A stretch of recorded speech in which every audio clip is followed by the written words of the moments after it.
Blueberries from the store are pricey and they're often hard to find, but they're packed with antioxidants and nutrients, so it's a shame to skip out on eating them. So why not grow your own? They're a long-lasting plant that produces for years, and there are varieties for almost any location. After 10 years of experimenting, I'll show you just how easy it can be to grow these with a few simple steps.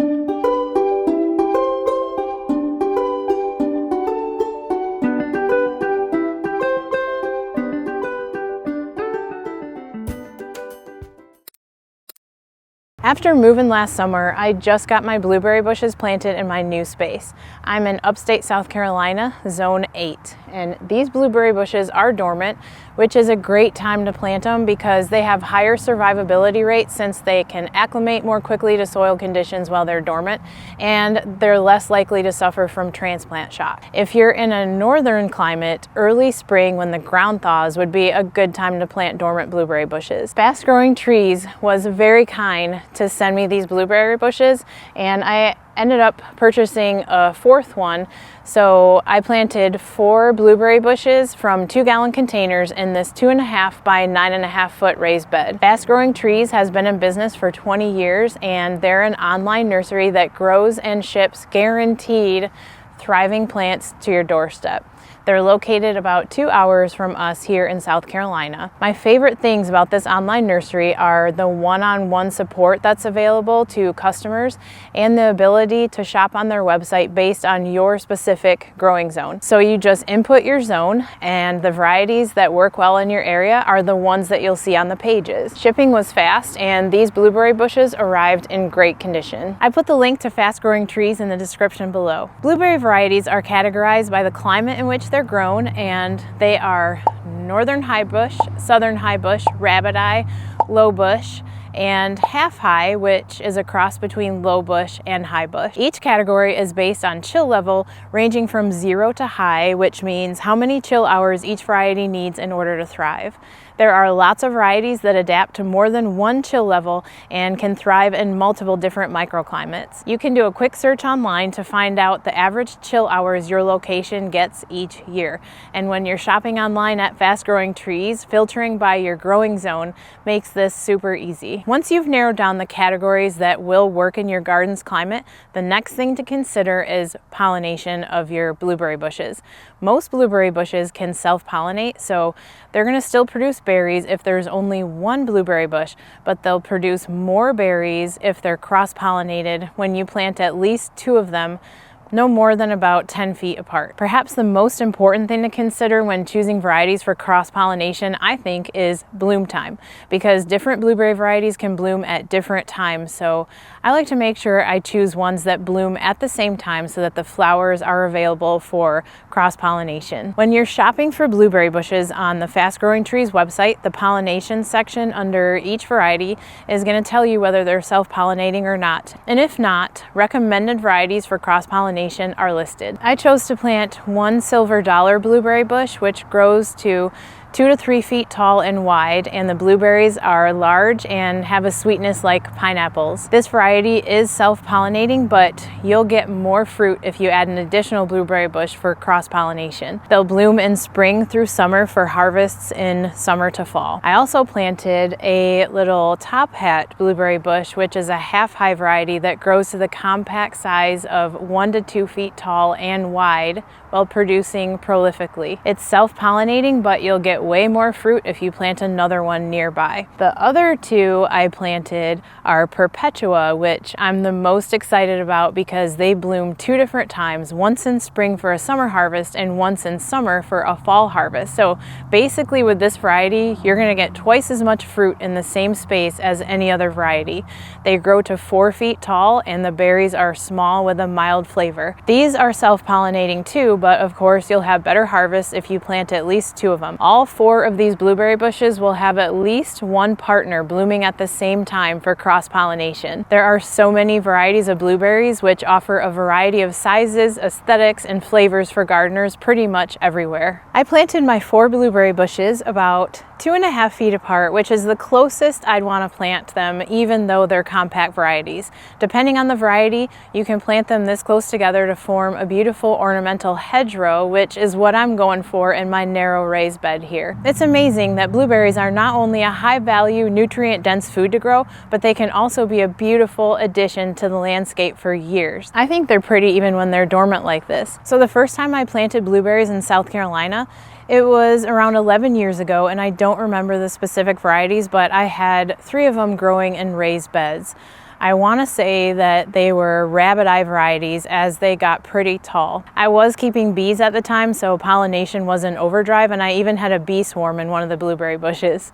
I remember when I planted them, I used my usual garden soil, and then I amended it with peat moss when I planted. These blueberry bushes were thriving and they produced well, and then I moved after 5 years, but they had a really good start. So then at my next garden, I planted, I think, around 17 blueberry bushes into the native soil. And when I planted them, I amended the soil with peat moss and sand. These did okay and produced some berries, but not nearly as many as they should have. Many of the bushes didn't even make it. And I think the main mistake was that I didn't keep an eye on the soil's pH after I planted the bushes right into the ground. The other mistake I made was not amending the native red clay soil enough. Blueberries like well-draining soil, even though they have a shallow root system. And if you have a lot of clay in your soil, that can plague even plants with shallow root systems like blueberries. Since the roots aren't very deep, they do need consistent water, but they also don't like to be waterlogged. Blueberries need the soil to have a pH between 4.5 and 5.5, which is very acidic, so you'll need to use an acidic growing medium when you first plant your blueberry bushes if your native soil is more alkaline. From what I've experienced, it's a lot easier to get the soil right when you first plant than it is to try and fix it after your bushes have been suffering in the wrong conditions. I've found that planting in raised beds in my location is a lot easier and more economical than trying to amend my difficult native soil. Some varieties are less picky about soil than others, like rabbit eye varieties, for example, which happen to be native to the southeast. These plants get quite big though, so they aren't the best choice if you're growing in a more compact space. I have friends locally who have several high producing and very healthy blueberry bushes that they've been growing for years in the native soil, and they don't test the soil for pH and they don't fertilize. So you may be able to find varieties that are native to your area and have good success with planting them straight into your native soil. If you do choose to grow blueberries in containers or raised beds, you can find bagged acidic soil mixes, which would work well for smaller containers, but it does get really expensive when you're trying to fill raised beds. When I built this raised bed right here, specifically with blueberries in mind, I filled it the usual way. I do it by lining the bottom with cardboard, placing decaying logs and branches in the bottom, and then organic matter.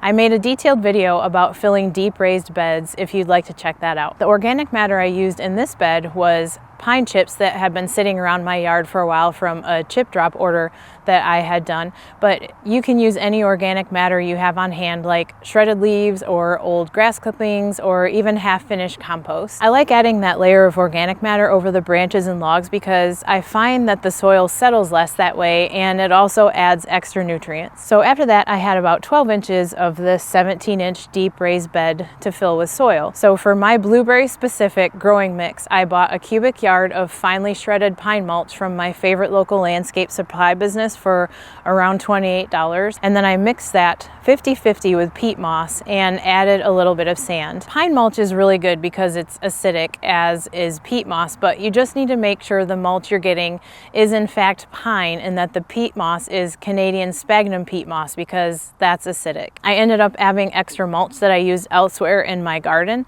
and I had a little bit of peat moss left that I can top this bed off with when it settles. So I ended up piling it pretty high when I was filling it, knowing that there will be settling. Getting the peat moss wet helps with mixing because it's so dry and fluffy. You'll want to compact it a little bit to try to help prevent future settling. You want to make sure to use the coarse sand that's used in concrete applications, because if it's too fine, it could cause compaction. The sand and sphagnum peat moss are easy to find at local stores and are also pretty inexpensive for filling a large raised bed bed compared to the pre-made acidic bag soil. This was the least expensive option I found to create the well-drained acidic environment to give these blueberry bushes a great start. I also added some mycorrhizal from Plantonics right into the planting holes so the roots will come in direct contact. This is just an easy way of adding mycorrhizal fungi to the soil, which promotes better absorption of nutrients as the fungi form symbiotic relationships with the plant's roots.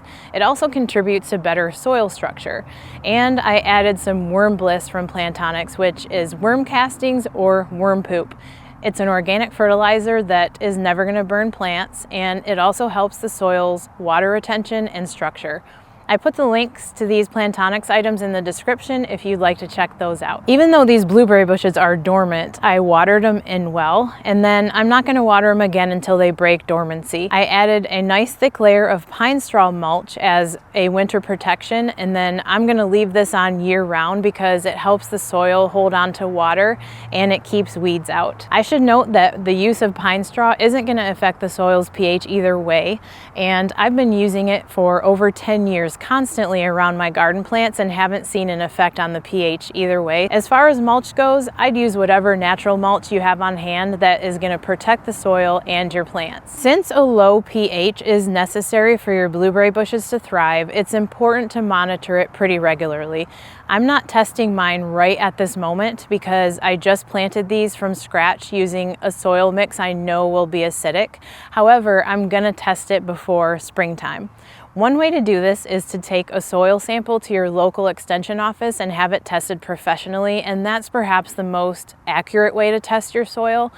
The next way is to buy a pH test kit that you can use at home, which vary in price and accuracy. I'd like to create a separate video on this subject of testing pH at home, so I'll plan to do that when I test this blueberry bed for the first time. And that's everything you need to know to get started with thriving blueberry bushes in 2025.